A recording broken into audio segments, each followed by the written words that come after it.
L'entretien du jour. L'entretien du jour. Pascal Kombala. Bienvenue dans cet entretien du jour, Monsieur Charles Bamana. Vous êtes président national du parti politique UDDC.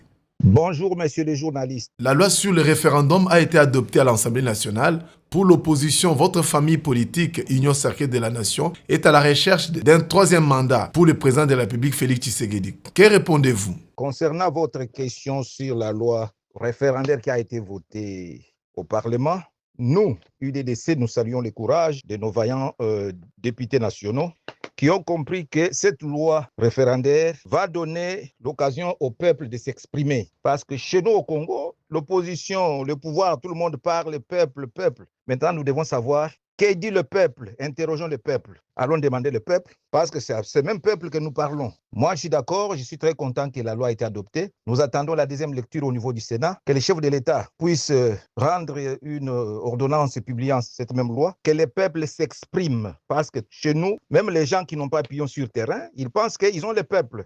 Allons interroger le peuple. Et comme vous savez, compte tenu des défis sécuritaires, économiques que nous faisons face depuis plusieurs années, il est temps maintenant de faire des réformes institutionnelles. Il faut faire la refondation du Congo. Nous voulons un Congo fort, un Congo qui va s'attaquer pour le développement.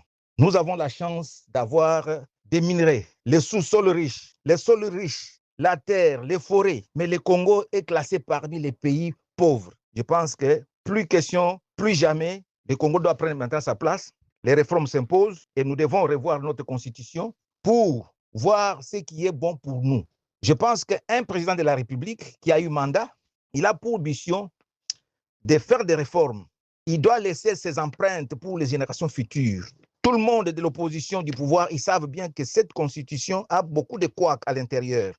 Mais les gens ne veulent pas qu'il y ait des réformes. Ils ne veulent pas qu'il y ait des réformes parce que c'est M. Tshisekedi qui a la tête. Mais je pense que ça, c'est un faux problème. Tshisekedi n'a pas besoin d'un troisième mandat. Ce problème de la constitution, de la révision ou du changement de la constitution, c'est la survie du Congo. Nous devons maintenant entrer dans la phase du développement. Nous avons besoin d'un Congo fort. Nous avons besoin de réformer nos institutions. Nous avons besoin de sécuriser notre territoire. Nous avons maintenant besoin de mettre les lois qui vont prévenir qu'il n'y ait plus de mouïbes, qu'il n'y ait plus de voleurs. Et plus question de rébellions. Tous ceux qui vont toucher à la rébellion ou faire les rébellions, ils seront sanctionnés par la même constitution. Il y aura des dispositions qui vont prévenir que tout celui qui va toucher ou celui qui fera la guerre contre son État, contre sa nation, il n'a plus la chance de travailler pour cette même nation parce qu'il aura occasionné la mort. C'est ainsi que nous voulons que nous puissions interroger le peuple, que le peuple parle, parce que le peuple, c'est le souverain primaire. Donc, moi, j'encourage. Je pense que le problème, c'est de laisser cet État, de laisser notre État-nation Congo et lui doter d'une loi, d'une constitution qui va rester pour des générations. Une constitution impersonnelle, une constitution qui prend intérêt ou qui prend compte de nos besoins. Parce que nous faisons les lois selon nos besoins. Je ne vois pas un pays qui ne veut pas toucher à ces articles, parce que tout le monde, ils sont tentés de dire, ne touche pas à mon article 220.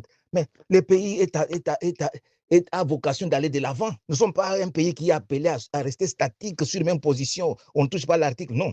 Il y a des matières qu'on peut ajouter, il y a des matières qu'on peut retrancher. Donc moi, je pense que la Constitution a été faite par les hommes, par les Congolais, et ces mêmes Congolais-là, ils veulent revoir leurs lois pour leurs besoins. Donc, les gens qui font un débat qu'on ne peut pas toucher, les trucs, ils sont dans le faux. La refondation du Congo s'impose. Monsieur Charles Bamana, pourquoi votre parti politique UDDC, Union pour la démocratie et le développement du Congo, soutient-il le changement de la Constitution? L'UDDC, c'est un parti qui a pour vocation de faire la politique autrement. En voyant l'histoire du Congo pendant plus de 60 ans, il est temps maintenant de changer les choses.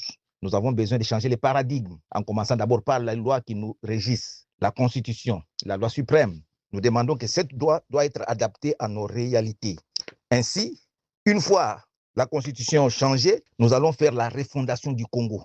Un Congo nouveau, un Congo fort, un Congo qui s'occupe pour le développement, un Congo qui prêche l'égalité des chances pour tout le monde, un Congo qui a pour vocation d'instaurer un régime présidentiel renforcé, où le président a ses prérogatives. Une constitution qui a pour mission de donner les moyens pour le développement. Pour le moment, nous nous retrouvons, à cas d'exemple, nous nous retrouvons avec le Sénat. Le Sénat ici, c'est une institution budgétivore. Avec la volonté que nous avons, la vocation d'être un État fort, un État qui veut sa refondation, nous, à l'UDDC, nous demandons pirement la suppression du Sénat. Et cet argent-là qui sera gardé, cet argent va nous aider pour construire des ponts, des routes. Vous savez que le Sénat actuel nous consomme plus de 100 millions de dollars.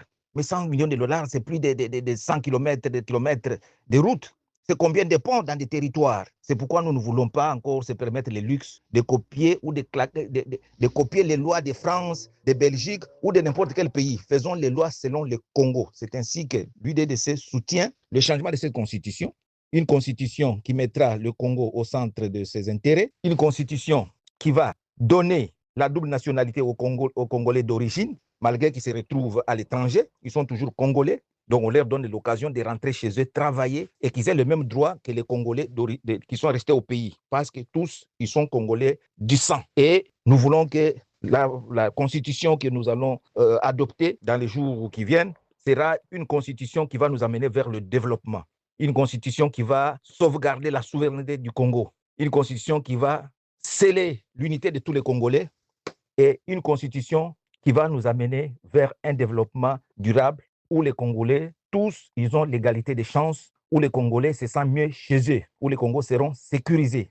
Et les dirigeants, les gouvernés, tous, nous serons soumis à cette loi, qu'il n'y ait plus de très forts, qu'il n'y ait pas les autres qui sont privilégiés. Donc, ça sera la loi fondamentale et nous espérons que le peuple va donner le quitus et le peuple va donner le pouvoir à ce que cette constitution soit adoptée. Le C64 a organisé un sitting à Kinshasa pour s'opposer au changement de la constitution. La répression policière s'en est suivie. Votre commentaire? Concernant le regroupement C64 qui a organisé son sitting hier à Kinshasa, je pense que c'est leur droit constitutionnel de marcher, mais nous devons marcher selon les règles de l'art. Nous devons respecter la République. Nous devons rester nos lois. Quand on marche, on fait les sittings, ce n'est pas pour créer les désordres. C'est ainsi que moi, je pense que les opposants qui veulent protester, il y a des moyens pour protester. Mais si vous amenez de la rue que vous ne savez pas contrôler, je pense que vous devez vous apprendre à vous-même. C'est ainsi que moi, je demande que la démocratie aussi demande qu'il y ait un pouvoir fort. Parce que connaissant le Congo de 1960 à nos jours, les Congolais, ils ont besoin d'avoir un système un peu fort pour que nous puissions aller de l'avant. Donc, nous demandons le professionnalisme de la police, que la police reste ferme. Parce que si l'État va reculer devant les Koulouna, c'est l'État qui perd son sens. L'État, c'est le Léviathan, comme on dit. L'État reste l'État. Donc, l'État est au-dessus de tout le monde. La loi, c'est la loi est dure, mais la loi, on va l'appliquer. Donc, moi, j'ai dit, c'est bien les opposants des C64 de marcher, mais de marcher selon la loi de la République. Tout celui qui va enfreindre la loi, il trouvera l'État sur son chemin. Donc, la police est là pour faire son travail. Donc, je pense que ça, c'est un avertissement. Et ceux qui vont continuer, ils trouveront que l'État va s'occuper d'eux, la police fera son travail avec professionnalisme, parce qu'on ne peut pas, nous ne sommes pas dans les jungles ou dans la forêt. Nous sommes dans une république où nous devons respecter. Monsieur Charles Bamana, votre parti politique soutient que Félix Tshisekedi, président de la République démocratique du Congo, doit rester à la tête de ces pays tant que Paul Kagame régnera à la tête du Rwanda. Ce n'est pas contraire à la constitution de la RDC? L'UDDC, c'est un parti républicain, un parti qui respecte les lois de la République.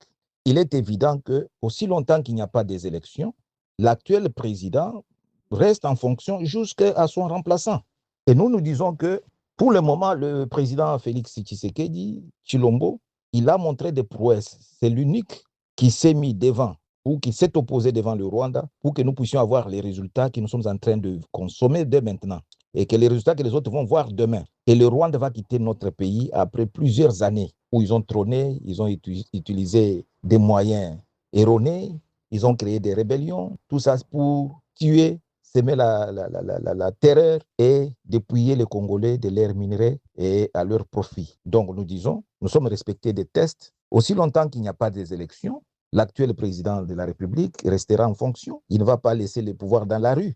Donc, les pouvoirs doivent être remis dans les mains de celui qui sera élu normalement. C'est ainsi que nous, l'UDDC, nous disons, nous sommes respectés de tests et nous encourageons les institutions en place de diriger les affaires de l'État parce que le Congo ne doit pas rester un pays orphelin, un pays qui n'a pas d'un dirigeant parce qu'il n'y a pas eu les élections. Donc le mandat est en train de partir, le mandat n'est pas arrivé encore au cours et nous sommes en train de faire des réformes. C'est ainsi que nous demandons que tout le monde puisse mettre un peu d'eau dans leur vin parce que le pays n'est pas vacant. Il y a un dirigeant, il y a quelqu'un qui est à la tête, qui gère les affaires jusqu'à la fin de son mandat. Et si élection il y a ou il n'y en a pas, il restera en fonction jusqu'à ce que les élections seront organisées. C'est ça ce que les lois disent. Donc nous sommes respectés de tests et nous sommes républicains. Merci.